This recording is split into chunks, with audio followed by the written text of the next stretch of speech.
Maayong adlaw kaninyong tanan nga nagpaminaw karon, ning tulmanon kini ang akong suliran.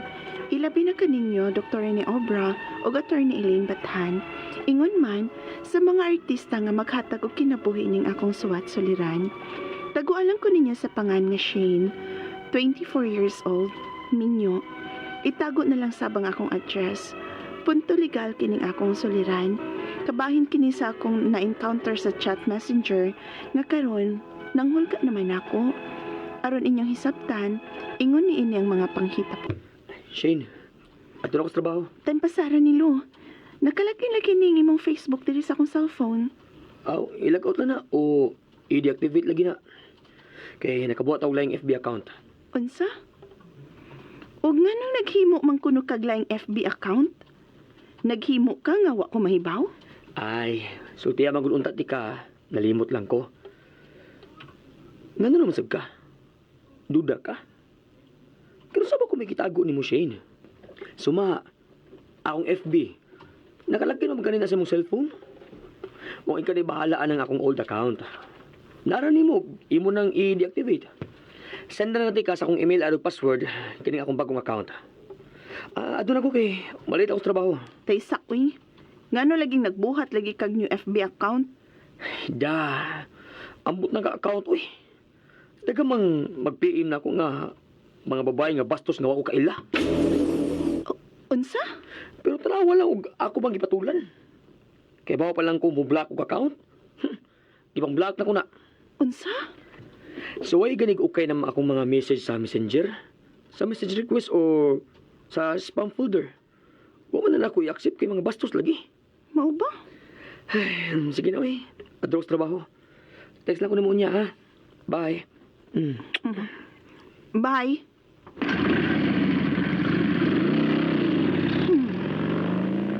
Mga babae di ay nga bastos, ha?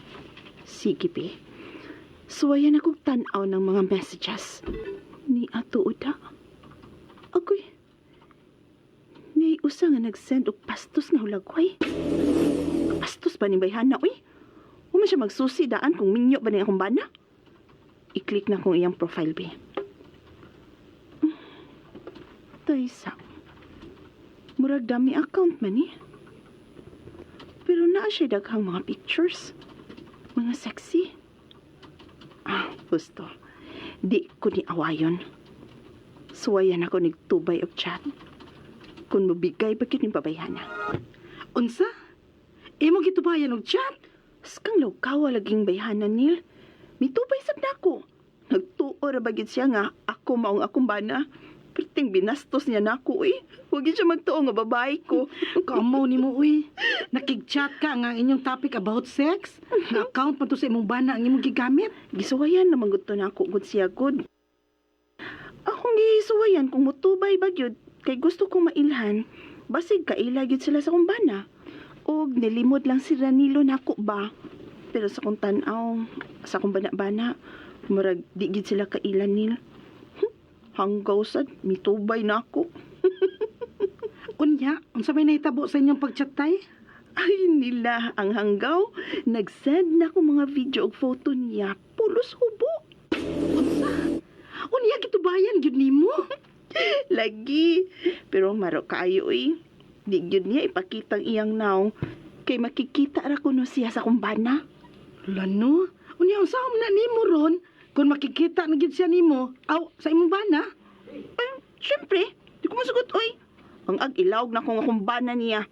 Kaswerte gud niya.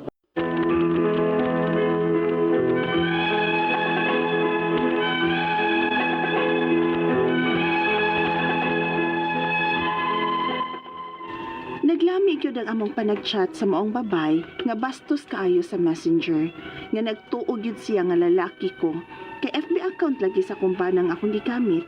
Hangtod nga mibati na kong kapuol sa among panag-chat ug nahadlok sab ko nga mahibaw-an ko sa kumbana nga gigamit na ko yang FB account sa pagpakigtubay og chat ug binastos sa maong babay. Unya, Adun ako, Shane. Bye. bye.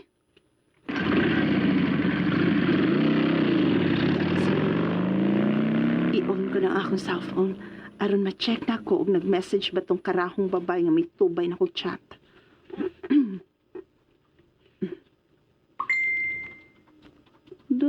Tuon na lagi.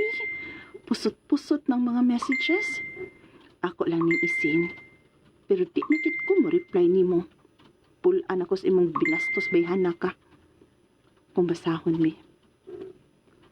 Nganong di naman ka mo reply na ako? What's wrong?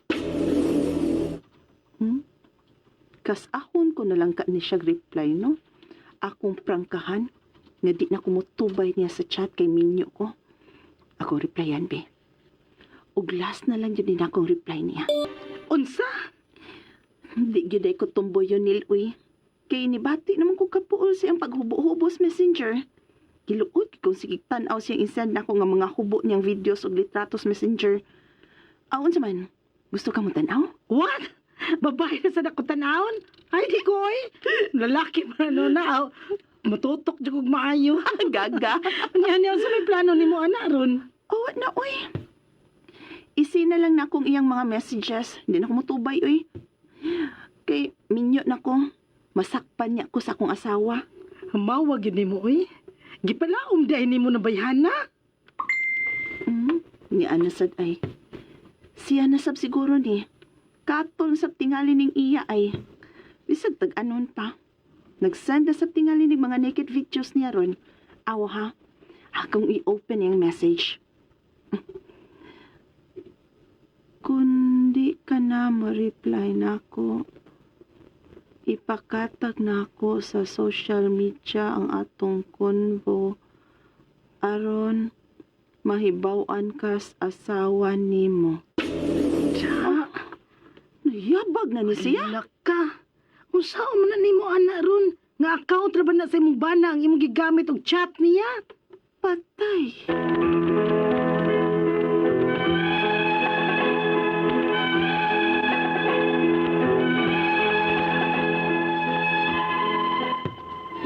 Nahadlo ko karon nga iyang ipakatapo niya sa social media ang among convo o chat about sex. FB account ra ba gyud sa akong bana ang akong gigamit? Ug wala ba mahibaw ang akong bana ani? Ang akong mga pangutana mao kining mosunod. Unang pangutana, ang maong FB account nga gitubayan ko og chat kay murag dami account. Kung pananglit tinud-on niyang iyang hulga, matrace ba gud ning mga dami accounts sa FB? Ikaduhang pangutana, kung ipakatap gyud niya ang among convo about sex o pakauwawan ko niya sa social media, unsa may akong buhaton?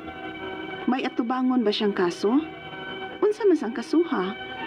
Ikatulong pangutana, ang pagpanghulga niya og pakauwaw nako, I mean, sa FB account sa akong bana nga akong gigamit og chat niya, kung iya ning ipakatap, pwede pa namo ning ipablatter?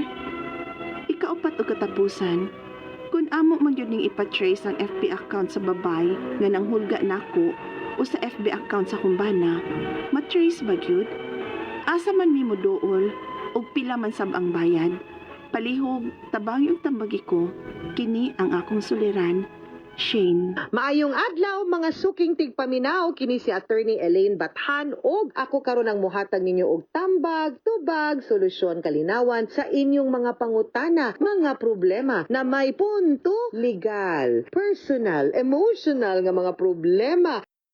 Wa maghatag sa iyang address no ang ato ang letter sender pero ato siyang taguon sa pangalan nga si Shane. Si Shane ipadani kay naa siya na encounter sa chat sa Messenger ug karon nang hulga na niya. Agoy, unsa kaha ni?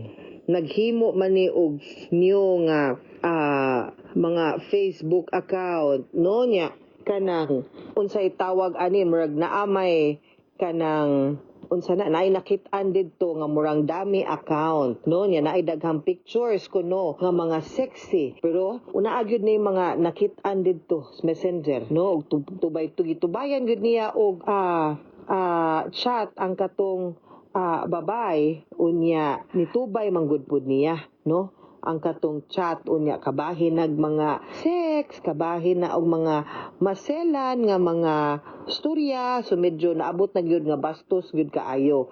Kay nagtuo siguro siya nga ang katong iyahang ka-text lalaki unya pagka Human, dinha niya nga sakpan nga kanang unsay tawag nimo ani na siya mga nakit-an po dito no sa iyahang mga messenger na ay mga videos, mga ana yan na po siya mga na-discover sa iyahang sa kaugalingon. So nahadlok na ni siya nga makatag niya kay wa man sad ni siya ni gamit og fake nga account. Iyaha mga niya nahulga naman ni siya. So mauna ni iyang mga pangutana kay gigamit ra ba niya ang account sa iyahang bana, di baya siya. So mauna ni iyang mga pangutana. Ang maong Facebook account nga gitubayan ko og chat kay murag dami account. Kung pananglit tinuod niya ang iyang hulga matrace magyud ning mga dami account sa Facebook. Lisod siya kanang labi na nga ang kaning Facebook wa ni diri sa Pilipinas no. Unya